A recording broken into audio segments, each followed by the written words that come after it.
We start today in Puerto Rico. We're just a few steps from the beach of Isla Verde and 5 minutes from the San Juan Airport. The first Residence Inn by Marriott in Puerto Rico has officially opened up its doors, and the new addition to the Marriott International portfolio is the company's first extended stay hotel in Puerto Rico. Francis Felix has the story. With an investment of around $60 million, the Marriott Residence Inn starts operations in the island. Residence Inn by Marriott is located at Isla Verde, close to the airport and all the tourist activity. More space for work, cook and sleep is the great feature of the property. Other innovation of the property is the bakery Sobao by Los Idrines, a well-recognized local pastry company. This is a brand new property, the first Residence Inn in Puerto Rico. We are so excited to bring this brand to Puerto Rico. One of the concepts that we have at the Residence Inn is the concept of the longer stays. It's 5 nights or more. However, all the guests can stay any night. We actually have 231 suites. All the rooms are equipped with full kitchen, spaces, living room, a room. We have 1 bedrooms and we have suites. The concept pretty much is to have spaces in the room, so you can work, you can sleep, you can cook if you want. We also have a full fitness center. We have 2 bars, 2 pools. One of the main things that we like our property and the brand is that we are right here in Isla Verde. We have one of the best beaches in Puerto Rico, right across the street. We're very close to the airport. The investment in this property was around $60 million. All the capital was actually from the island, was capital from Puerto Rico, from the banks from Puerto Rico. Another outlet that we have in the hotel is the Sobao. It's a bakery very famous in Puerto Rico that is going to serve from 6 o'clock in the morning to 10 o'clock at night, and it has all the goodies that Puerto Rico had to offer. Different components of the local government were part of the inauguration. From Isla Verde, Puerto Rico, Francis Felix. All right, thanks, Francis. We'll now do an update on the deaths of 3 Americans at a Sandals resort in the Bahamas. Our One Caribbean News' DeAndre Hamilton has the very latest. 3 days, and it continues to be that incredible tragedy that hit the Bahamas' regatta capital of Exuma, home to the swimming pigs. The headlines now blazing a different kind of amazing story. 3 Americans found unresponsive in their luxury villas at Sandals Emerald Bay. Up to Monday evening, no cause of death was confirmed. The lone survivor on holiday with her husband, with whom she was celebrating an anniversary, was initially medically evacuated to Nassau, then to South Florida. So here are the official details as they came in. Police at the Georgetown police station were informed by staff at the resort shortly after 9 a.m. on Friday that a male was found unresponsive. While on the scene, the officers were informed that an additional male and female, later identified as 68-year-old Michael Phillips and his wife 65-year-old Robbie Phillips, were found unresponsive in their villa.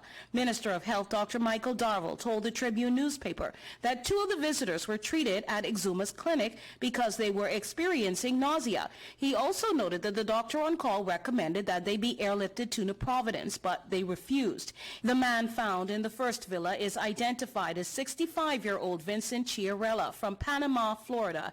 He was at the resort with his wife, 64-year-old Donis. Acting Prime Minister and Minister of Tourism Chester Cooper said while the cause of death was unknown, he was advised that foul play was not suspected. However, it was reported that the 3 deceased showed signs of convulsions. Meanwhile, on Monday, Police Commissioner Paul Wold said samples from the 3 victims were to be sent to a lab in the U.S. for a toxicology report. He also said samples were taken from the rooms to determine whether contaminants were present. Sandals Resorts International, meanwhile, have said they are cooperating with authorities and respecting their guests' privacy, offering no further comments. DeAndre Hamilton reporting. We'll, of course, keep you up to date with the very latest on that investigation as it unfolds here on One Caribbean News. Well, meantime, the former premier of the British Virgin Islands is facing life in prison on charges of drug smuggling and money laundering. The charges stem from a U.S. Drug Enforcement Administration sting.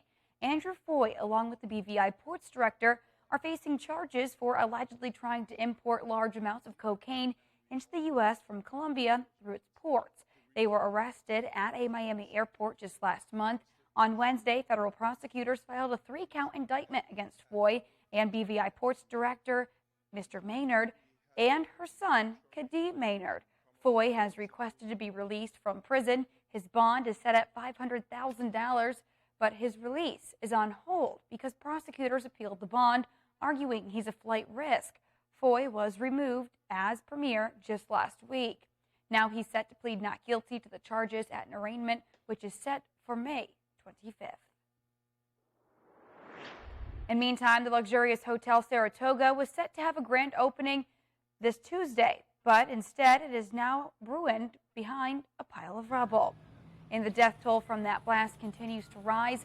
As of Wednesday, the explosion has now killed at least 42 people and injured dozens of others.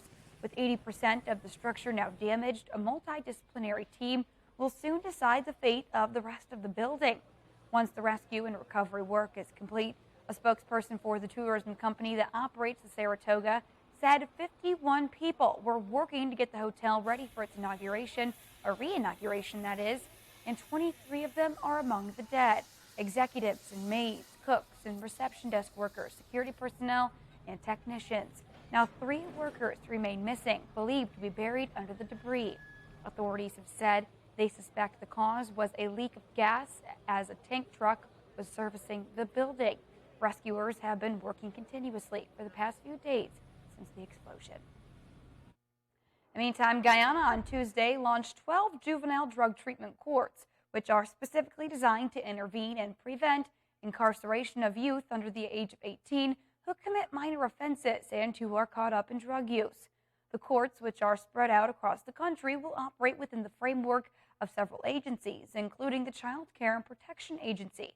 The Ministries of Education and Health, the Police Force, and the Salvation Army are among others. Delivering the keynote address, Acting Chancellor of the Judiciary, Yonette Cummings Edwards, revealed that the judiciary has seen a significant decline in juvenile offenses being committed and the number of cases presented before the courts in the past 2 years. She said those reductions, coupled with the new implementation of a treatment program, will argue well for the continued decline of offenses committed by juveniles across the country. The important fact to garner though from the stats is that the numbers seem to be dropping, and we wish for it to drop even more. And we hope that with the rolling out of the drug treatment court and the services provided, the statistics will paint a brighter picture in terms of our youth's involvement or conflict with the law. Now, the new court is being rolled out in collaboration with UNICEF and the agency's representative to Guyana and Suriname. Nicholas Prone commended the judiciary for creating a children-friendly solution in the justice system. Now, he noted that many countries neglect and overlook justice for children. UNICEF will continue to provide support, and through our own fundraising and other efforts, we will seek to ensure that the principle of best interests is made tangible to all children in Guyana.